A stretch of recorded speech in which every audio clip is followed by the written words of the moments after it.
I'm Ron Drotos, and welcome to our journey through the real book number 161. Hard to believe we're this far, doing one a week, 400 tunes. It's an 8-year project. I'm doing it for myself as a challenge. Take tunes I've never learned before in the book, or tunes like even Ornette Coleman tunes that I've avoided, for years, and now I've got to learn them. I've got to figure out how to play them and then share it with you. And also, it's kind of like the missing manual, There's no manual that comes with the real book.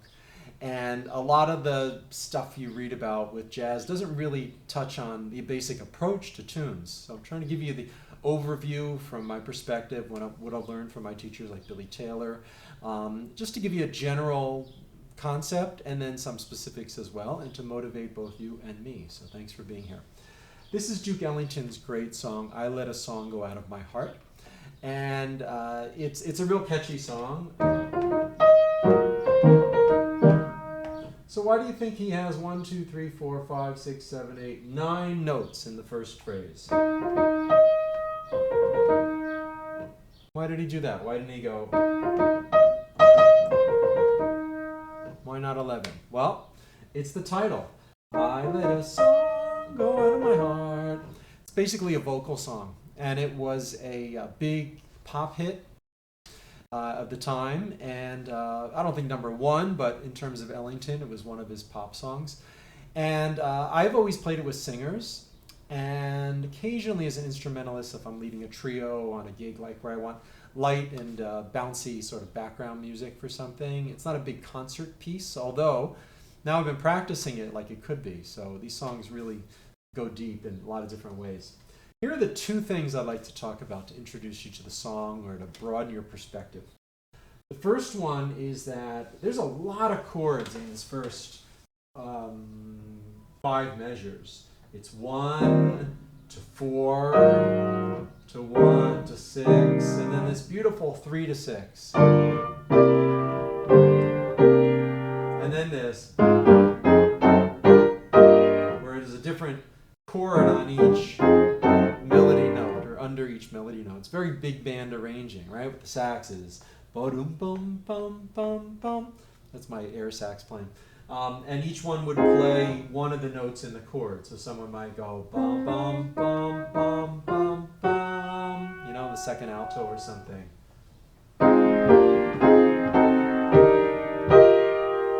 Very block chordal. You can do it on piano like a George Shearing. Sounds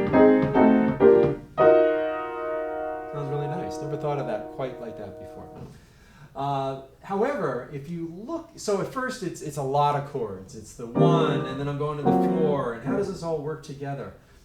But if you really look at it, there's a simple underpinning that this sort of hangs on or sits in.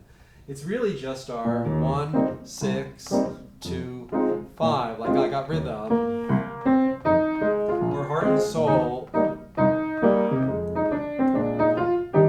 1 is E flat, 6 is C minor. Sometimes they change that to C7, right?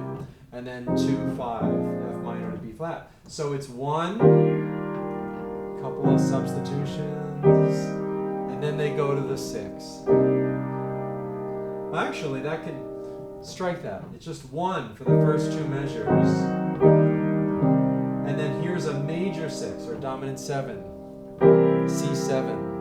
So it's basically 2 measures of the 1, 2 measures of the 6. Then it goes to C7.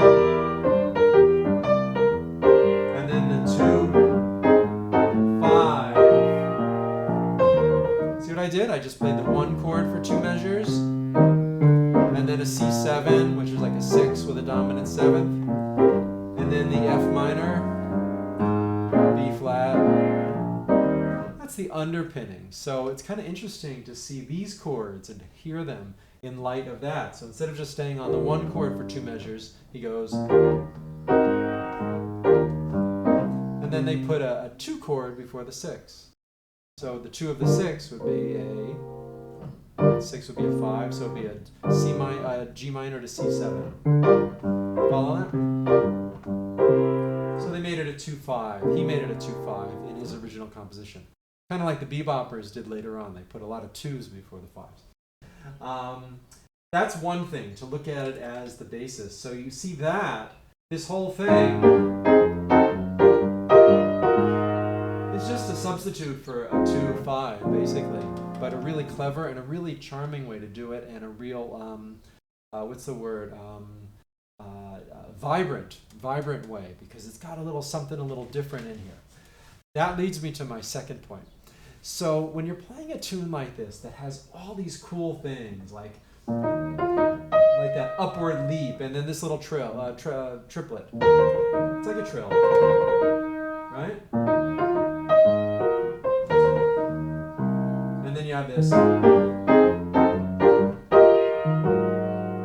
It's really interesting because we usually play the tune through once, right? And then all too often people are just trying to get through the tune to get to the, quote, fun part, the solo, right? And then you solo. And there's two ways to do it. One is to do what they would have done at that time. If you listen to Ellington and those players in his band, they basically refer to this during the solos. You know, it might be kind of riff-oriented, or Johnny Hodges on sax might embellish the melody, or maybe there's an improvised solo and then they get back to the melody pretty quickly, because these were popular songs, just like today. They don't get too far away from the melody for an extended period of time, usually. And then sometimes in the swing era, you know, they would, even on a pop song, they would do an extended solo. Often at that time, if you sing the solo in your head, if you sing the melody in your head during the solo, you can hear how they're kind of either paraphrasing it abstractly, or the phrase structure is the same. Even with Miles Davis in the 50s often. Melodies are based on the template. His solos are based on the template of the song's melody more than you might think. Or like, you know, they'll go away from it and then they'll hit that same high note that the melody hit in measure 15 or something. Even Coltrane and Wayne Shorter, people like that would do that often. In the bebop era, and then later, you know, they would get away from that often too. You know, so there's these two parallel streams. Do you stay with the melody more or less, or do you do something totally on your own, right? And that's the big freedom of jazz, to do it on your own. To, you know, okay, I played the tune and now I can do whatever I want. The interesting thing is that I listened to about 4 or 5 recordings of this song before I sat down to make this video. Thelonious Monk stays with the melody a lot in the phrase structure, but then he'll put in some really fast bebop licks, because Monk, as we sometimes forget, was one of the creators of bebop. He didn't always play that way, but he could play, you know, just boom, like Bud Powell when he wanted to, and he does it on that version, I Let a Song Go in My Heart, occasionally, a few phrases. But he kind of stays with the melody a lot and embellishes that, then goes away and comes back to the melody. Most people recording the tune did that. There was a few I listened to that didn't. They just got, you know, did the melody, and now I'm going to do my own thing. Just my opinion. Those recordings weren't as successful. I think they have, you know, creators' choice to do whatever they want. It's fine. I respect it. But it's almost like you're given so much here. Why not play with it? You know, when you're doing your solo, you know, maybe this little trill, you know.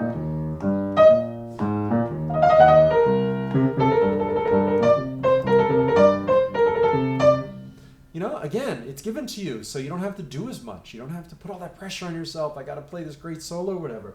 Use what's here as a source material because it's so incredible. You know. Another thing, before I play, is I've been experimenting with using a voicing Duke Ellington liked. I'll show it to you. It's on. It's basically 2 minor thirds separated by a fourth. So you have a B, D. That's the minor third. And then we go fourth up to G, and then B flat. It's based sort of substitution for a B diminished here. It's B, D, and instead of F, A flat, in the diminished chord, we have G, B. That's very Ellington. He would harmonize melodies like that with his band. Or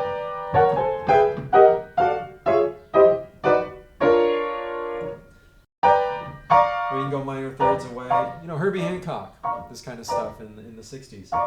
So I've been experimenting with that as an intro, you know, over a B flat pedal. And then just moving it around. And And we'll see, maybe it even comes back. But it's a way to connect with what I'm doing with one of my favorite players, Ellington, as well. So I'm going to start with that, a B-flat pedal in the bass as an intro, and then this Ellington voicing, and just get out of my own way, so to speak, and let it happen.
That was pretty amazing to me. You know, what happened was I started with that voicing, like I told you I was going to do, that Ellington voicing, the B, D, G, B flat. And then you heard it came back through the tune, and I didn't plan that out, but that's something Ellington would do once in a while. You listen to the African Flower on Money Jungle. Sometimes it sounds like he's on the bridge, and then it turns into the A section. So what I did was, during part of the solo, instead of playing part of the A section, I just went into that kind of thing. Even, just moving it around and being intuitive, and then coming back to the changes later. And when you're playing solo piano, you can do anything you want, right? And it's in that Ellington tradition. He did something very similar on Money Jungle. It's probably where I got it from, subconsciously. But then I did something that I love, and I don't do it enough. Playing an ending that's just kind of a little out there, doesn't really resolve, and it's just a little kind of bizarre in a really fun way. these days we tend to associate those kind of endings with the Beatles, like on Strawberry Fields Forever, or Ticket to Ride when they go into like a country hoedown kind of thing. The Who, Baba O'Reilly goes into that violin solo, a little different at the end. But it's in the jazz tradition too. You can even listen to Chicago Breakdown from 1927, Louis Armstrong and Earl Hines. And I don't know if that's a Don Redman arrangement, but whoever did the arrangement just went to this strange thing at the end. Check it out, Chicago Breakdown, 1927, Louis Armstrong. It has nothing to do with the rest of the tune. So, you know, you're on the tune.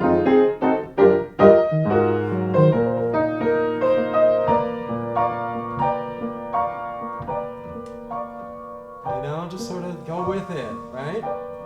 Yep. If it works for Louis Armstrong, the Beatles, good enough for me, and certainly Ellington did it in different ways. Maybe not on the ending, but during the middle of his tunes a lot. So hopefully that's a way for you to get into a song like I Let a Song Go Out of My Heart. And whether you're playing it in a group, try some of these things. Stay with the source material that he's giving us here. It's so alive and vibrant and fun, charming, Ellington, and take that into your solo and play around with it. Don't just throw out the tune when you play the solo, because that's the only thing you know how to do. You do it when you want to, but at the same time, have all these different options. That's what I'm trying to do, is expand your options, your understanding of what's possible on a tune like this, and inspire myself while I'm doing it. So thanks for being here. If you're interested in Skype lessons, one-on-one, do Zoom, whatever way to connect that's best for you, or my video course, keyboardimprov.com. And I'm loving doing this. I've had Keyboard Improv since 2012, and it's wonderful to be in touch with so many interested piano students who really want to learn. And again, I get motivated every day from this. So thanks for being here, whether you're watching these videos for the first time, or you long watcher of the series, or a student, whatever. Good luck with your playing. Enjoy every minute of the journey. See you next time.